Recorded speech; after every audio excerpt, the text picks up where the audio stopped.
Rain poured outside, washing over the iron bars of the prison window.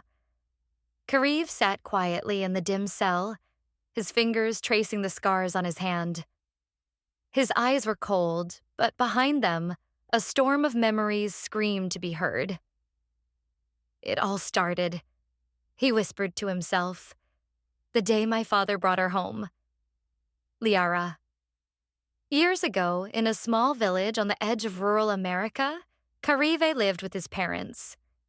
His mother was a gentlewoman who loved him more than anything in the world. But his father was restless, never content, always chasing something new.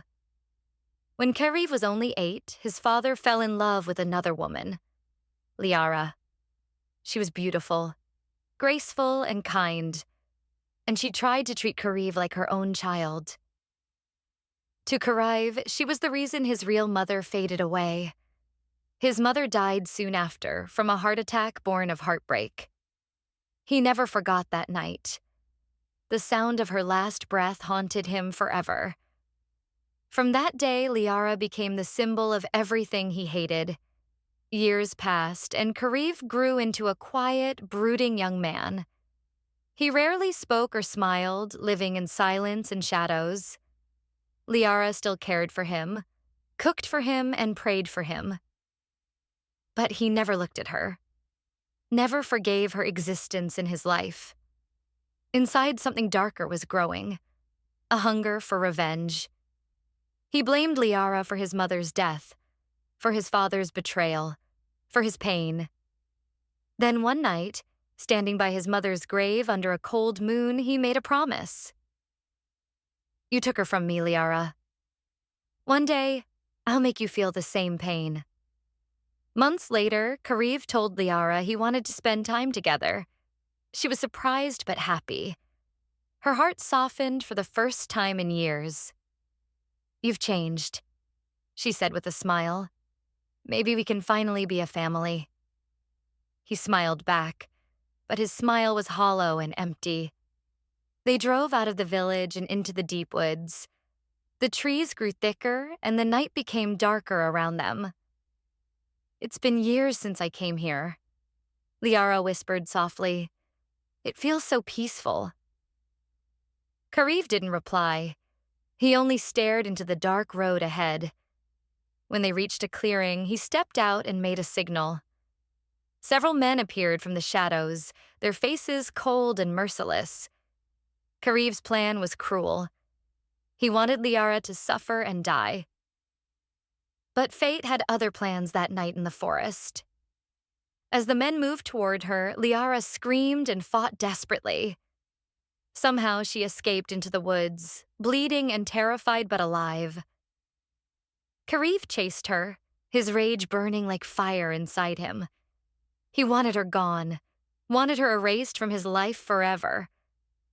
But when he finally found her, something inside him stopped. She was lying against a tree, pale and trembling. Her eyes were full of tears. Not for herself, but for him. Carive, she whispered weakly. I never wanted to take your mother's place. I just wanted you to heal. Her words pierced his heart like a knife through glass. For the first time, he saw her as human, broken, kind, and sincere. His breath shook, his anger fading into guilt and confusion. But it was too late to undo what he had done. They went home in silence, the weight of truth crushing them both.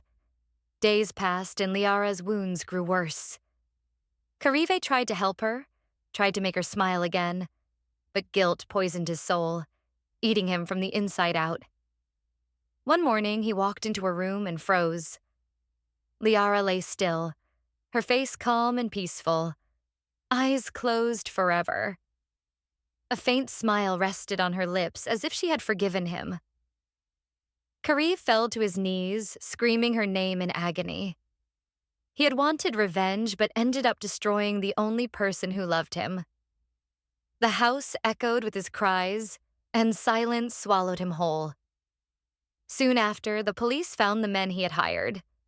The truth came out, and Carive was arrested for his crimes. Now he sat in a cold cell, the rain outside echoing his guilt. She forgave me, he whispered to himself in the darkness, but I never forgave myself. Thunder rolled outside like the voice of his mother calling from above. In the flash of lightning, he saw Liara's face in his memory. Soft, kind, and full of light. The same light he tried to destroy. And that became his punishment. To live forever in the darkness he created,